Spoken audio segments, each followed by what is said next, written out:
I had to let the music go for a couple seconds because it's such a glorious song as we are live on a very special right here on the MMAfighting.com YouTube channel.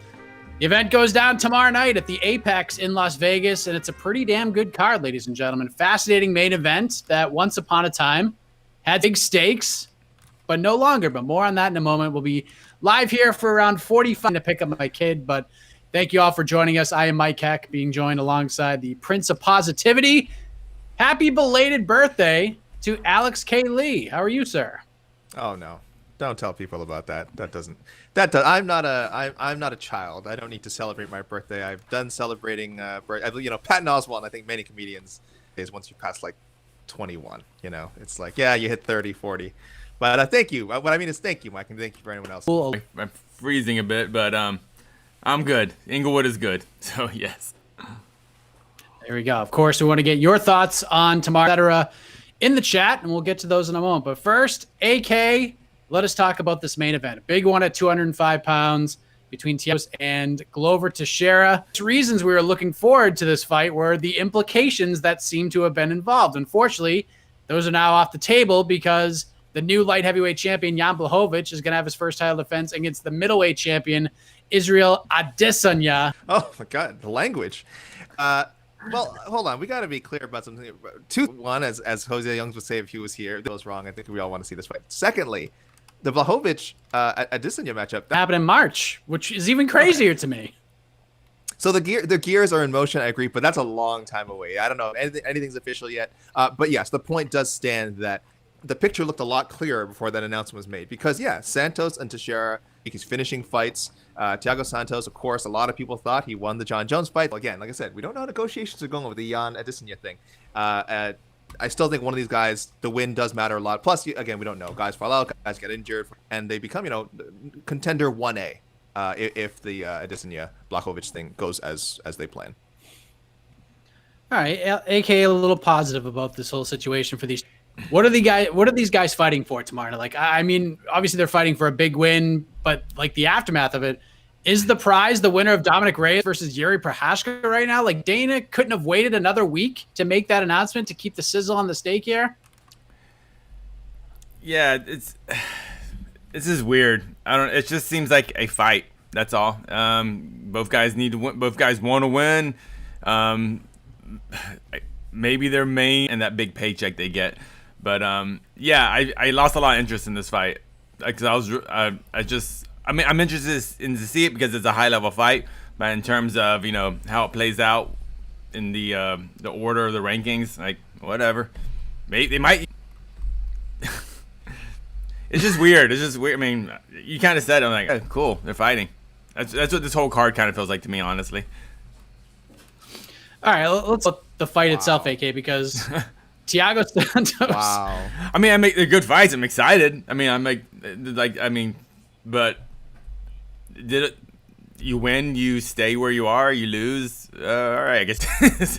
Check out Zane Simon over here, just poo-pooing the UFC's efforts. For anyone who doesn't know what I'm talking about, please look up Zane Simon, our bloody elbow compatriot Zane Simon. The unfortunate controversy he's gotten himself involved in. Has done nothing wrong. All right, I'm just gonna say that right now. I just think it's a good fight, and that is enough for me. You're right. It sucks that the stakes aren't as clear as we'd hope. But when the fight was booked, I thought it was a great fight, like stylistically, and I think both guys still have a lot to gain. So I'm excited. So, AK, we got Thiago Santos for the first time since the loss to John Jones, where he basically tore his entire knee to shreds.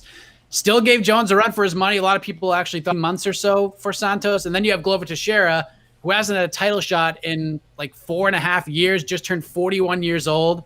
He's won 4 in a row. He's finished 3 of those fights, and I think the most recent one buys. So with this division, Thiago Santos in the grand scheme of things.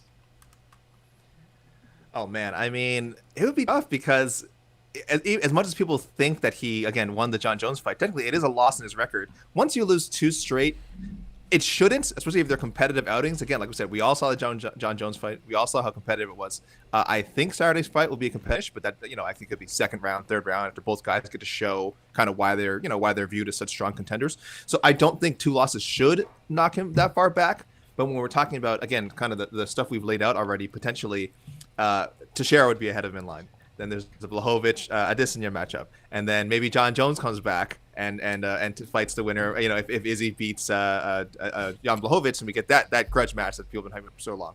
So Thiago Santos loses, it could be a year or longer before he's even in consideration for another title shot, and so it's huge for him. But he has so much of a chance to put on like an incredible performance here. I won't quite give my pick yet. It may be surprising, but he really it again. Our first time we've seen it in a while.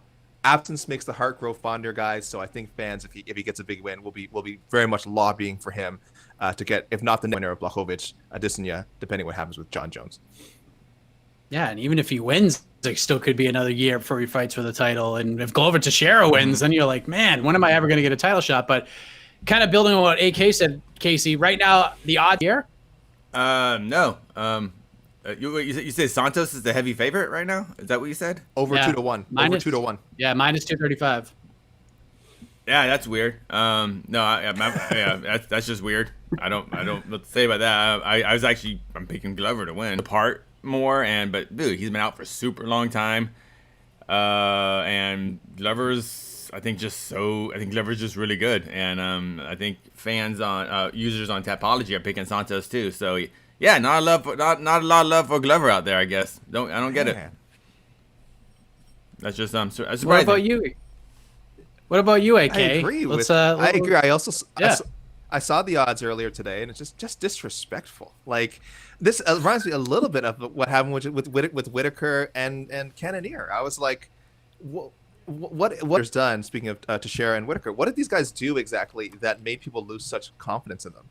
I don't understand. I guess Whitaker, it's because he had that one view him as a champion anymore, which is insane. And then Teixeira, his age, okay, which is fine. But Thiago Santos is what, 36? It's not like Thiago Santos is a spring chicken. He's in insane shape, of course, but so I think it's totally disrespectful. I don't mind Santos being favored, but 2-1. Don't put money on Santos at minus 235. Seems senseless. So you're going with Glover. The more I've thought about it, the more my mind has changed. Like, Thiago's got big time power. Goppage, better it's going to be for Teixeira. It's just like you two guys. Yeah, I'm going more Teixeira by submission, maybe in the third or fourth round. Now I'm the one being disrespectful to Thiago Santos, because I think Thiago Santos is a great fighter. But again, I think Teixeira, Corey Anderson, more of an issue with wrestling, of course, but he's much smarter. He's definitely a guy who he attacks weaknesses. And Thiago Santos is his grappling. We keep saying Teixeira's older. Glover seems like one of those fighters. I almost he just reminds, and I love that about him. I think that's awesome. I love how the sun is coming through my window right now and just on the side of my head. But that's the main event. Co-main event, we have the former heavyweight champion of the world, Andre Arlovski, taking on the surging Canadian Tanner Boser. Boser, a big favorite here, which is to be expected considering how good he's looked as of late. And then you have Arlovski, who is quietly 1-2. I do like the matchmaking. I will say what I think a lot of fans are thinking, that they don't know how to line up a card properly. They usually default to how high up can we put a heavyweight fight, which is a weird one in this case because, normally I guess they're anticipating some sort of crazy knockout. Arlovski hasn't finished anyone in years. The reasons you mentioned, I like that Arlovski has a name. I think Boser's a guy they see with some potential. He's got a good fighting style. He's got good personality, very good on the mic, great personality, great mullet. He's Canadian, which of course I approve of.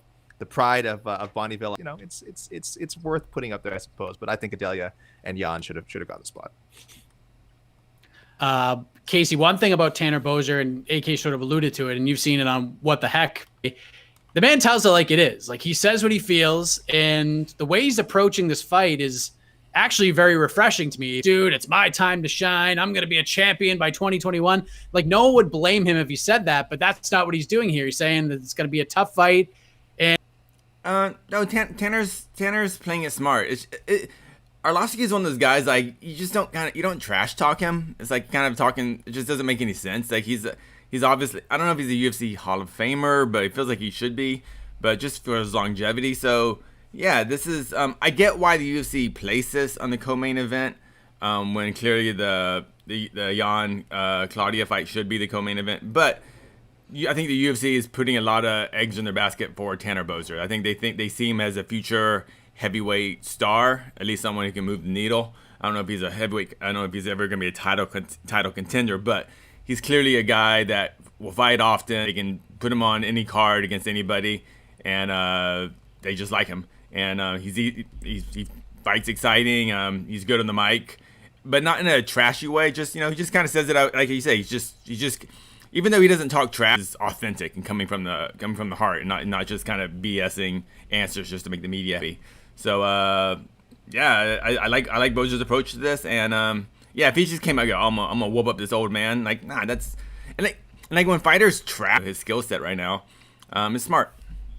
The man's smart. It's pro wrestling 101 right there. Yeah.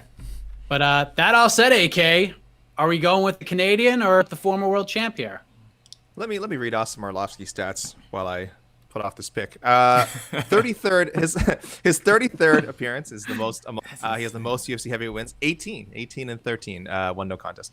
Tied now. He'll be tied tomorrow night for the third most UFC appearances with Jeremy behind Jim Miller and Donald Cerrone, who both have 36.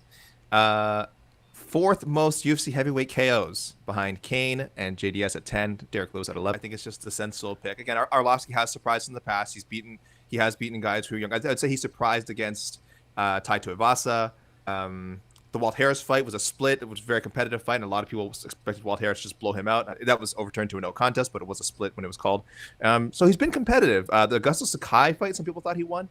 So it is kind of like dangerous to pick against him, but I'm convinced Bozer is good enough to be at least a mid, maybe not a top 10 guy, maybe fringe top 10, and I think he's going to get closer to there on Saturday with, I hate to say it, but I think a knockout of Andrei Arlovski.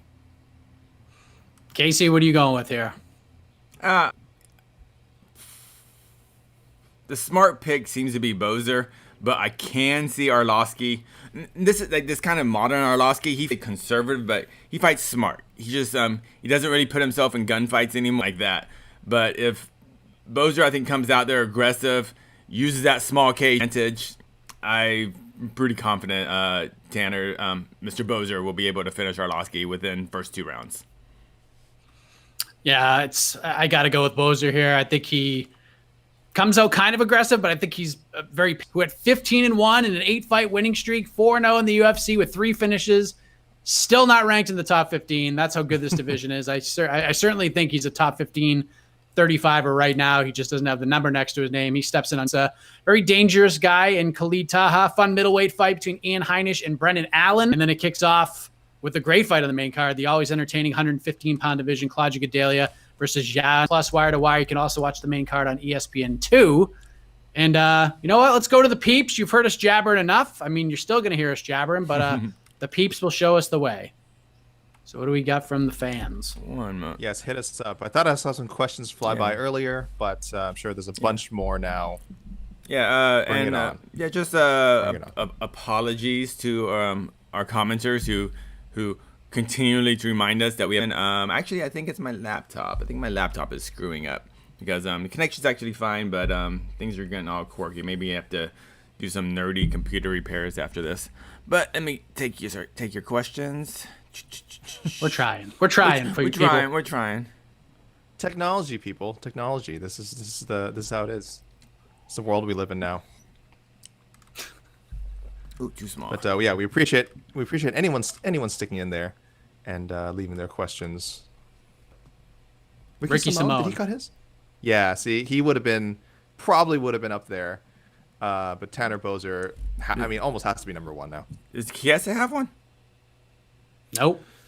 Ooh, a mullet on That'd the be nice. a mullet on the ladies is very underrated. Yeah, the lady mullet. Shout out in the comments, the lady mullets. Yeah, any of your favorite mullets. Yeah, help us out there, and we'll appraise. We'll judge whether we think than Tanner Bozer. But right now, Tanner Bozer's something about a heavyweight with a mullet too is just special. You know what I mean? It just looks. Tim Elliott. Doesn't Tim Elliott have a mullet? Oh yeah. Yeah. So we have a 25er and a big boy. Sure. With mullets. Yeah. See, it's just the sheer volume. Bozer's gonna have the advantage of sheer volume. That's the trick. So. Like if you put Tanner Bozer in your dryer in high heat, he comes out as like I'm assuming happens. Yeah. That's a good way of looking at it. That's science right there. He just I was fought just gonna recently. I'm say, sorry, I there's. don't remember what he looks like. Go ahead. Yeah, I was just gonna say there was somebody who made his debut, and it's good. It's real good. I googled it. I'm looking at it right now. I don't know if I want to throw that up on the screen later, but yeah, there's some very nice. Okay. Wow. But it's almost the front Wow. of needs to f up his the front of his hair a little bit because his hair just looks good in general, and that's not what I'm looking for in a mullet. I'm not looking for just like really good looking hair. I want emphasis the party side, you know. Oh, you know who has a mullet? I don't know if she for a while. that is very true. Yeah, Amanda and you know what? Two division champion. Yeah. So I'm not sure if anything else needs to be said. Online, our good friends at ShareDog in May actually wrote an article on the best mullets in MMA. So we are way behind on the mullet bandwagon. So look that up, guys. Google ShareDog best mullets. They got you covered. Yeah, Ricky. Oh, Joseph Tavares asks, "Do you think Santos tomorrow night, AK?" Hell's yeah, yeah, of course. I'm sure. I'm glad he took all that time off. I'm glad he got the surgeries done. I'm sure it's helping him in his regular life as well. Like I think that's the sort of thing you have to do just for your quality of life purposes. Just normal. I think again, like I said, he's 36 years old. I think he's gonna have lost like just a half step from that kind of injury. It's very difficult to recover fully. I mean, we see freak athletes in other sports, like the NBA and NFL. Sometimes they come back, but even they're diminished, like 85% of what they were in their primes towards Teixeira, is because I do think that the athleticism gap is just a little bit smaller than it would have been if this fight happened, obviously, like 2 years ago. So, yeah, I'm not saying we'll see like a visible limp or anything, but it's one of those things I think the fighter will know. I think Teixeira will know. I think it'll be noticeable to the people involved. Maybe not so much to us, and maybe to us when the outcome rolls out. We'll see. But yeah, that's definitely it was ligaments. It was crazy. LCL, LCL, PCL, MCL, and meniscus, and a cracked tibia, and then a partially torn in his right leg, partially torn ACL. So just absolutely, just legs were destroyed. Sheesh. That is, and I thought he actually beat John Jones. At the time, even saying that out loud, I was like, oh, I must be just imagining it, you know. And then John got the decision, so I thought maybe I just didn't see it. I don't know. Sometimes you come into a fight with the too many. Yeah, man. I don't. Is Santos gonna be? Yeah, I mean, I can believe it because John Jones was like not grappling with him at all, and that may have been a product of having of Santos' stand-up instance with, right? Like, I could say it's easy. Oh, go and shoot in for it. Maybe he was wrong, but clearly he felt he was winning, and at least 2 out of the 3 judges agreed with him, which is what matters, right? So, I still think, like I said, I think we'll see Teixeira use a much more grappling heavy game plan. Preview. Yeah, well, exactly. Why would we even bring it up? Like, I know I shouldn't let the But we can guys yeah. dictate. No, I'll just say it quickly. I love Luke Thomas. Luke Thomas is great. I only got to work about things, and yeah, no, I think it'll be great. So anyone who watched it, please shout out in the comments how great it was. I don't know, it's 3 hours long, but I'll definitely throw it up probably sometime this weekend. Yeah, Luke is great. There's no beef with MMA fighting and Luke, so I don't know. I'll spam ban someone, but yeah, shout out to Luke. Luke's great. Yeah, I don't listen to Rogan that often, but I did listen to that one, and it was really good. So kind of hearing his response to stuff. So I would highly recommend going and listening to that. Good on Luke Thomas. That's good for him. Huge moment to get on a show.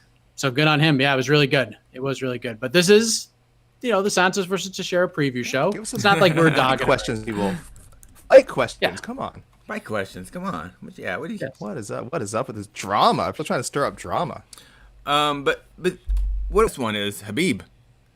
Khabib was out for like a year and a half, almost 2 years of a blown knee, and we don't. That's not even a part of the conversation anymore. So I think that's really interesting. So as far as he is younger than, and it was only one GSP knee. as well. Oh yeah, GSP. Yeah. Before the Condit fight. Yeah. Before the Condit fight. Yeah. Also tore an ACL and yeah. So, but again, Tony Ferguson. Sure. Yeah, Tony Ferguson. I would say he probably maybe lost a little bit of a step after the injury, but again, that's more age. I think Tony Ferguson, when it happened, he was like 35. So again, around the same age as Thiago Santos is.